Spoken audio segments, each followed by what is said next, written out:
Sila ang nagdi-distribute sa Dubai kasi yung license niya for supplement distributor sa buong Dubai.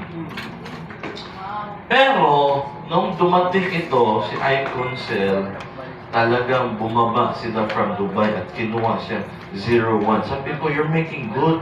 Bakit ka pa bumaba dito? Sabi niya, "Do, this is really, really big."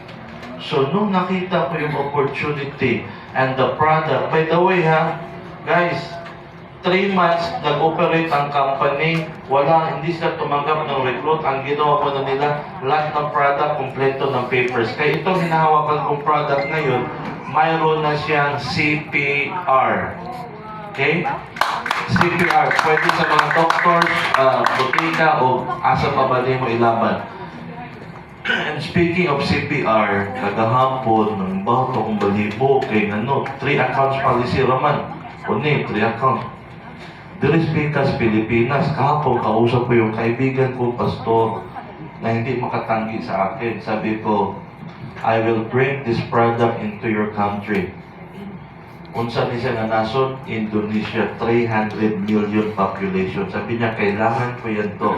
Because our problem here is lungs. Ano man, barato lang mo sigarilyo dito mo ng bata pa lang, exposed na ang sinas pagpangigarilyo. Maunan, sabi ko, napakaganda nito. Kaya akong pamaris Indonesia. Kausap ko na yung may-ari. Sabi ko, Chairman, after 1 month, let me fly to Indonesia.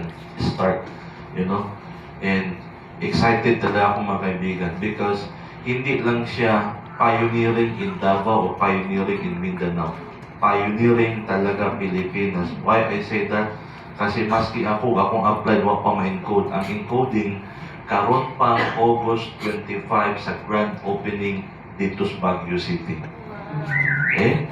So, let me call in Mr. Henry Soriano to discuss further. Palapakan natin siya. Henry, come.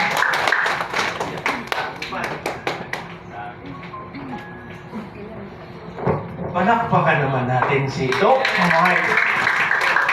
Asintado. Ay, asintista ka na. Di ba? Ay, baka malam yung aming kakabsat. Oh, di ba? May Ilocano. May kasama akong Ilocano dito. Ma'am Raquel. Okay. Bago ko umpisahan, gusto ko muna magpasalamat sa inyong lahat, lalo na kay Ma'am Giselle, Ma'am Vicky, ang aking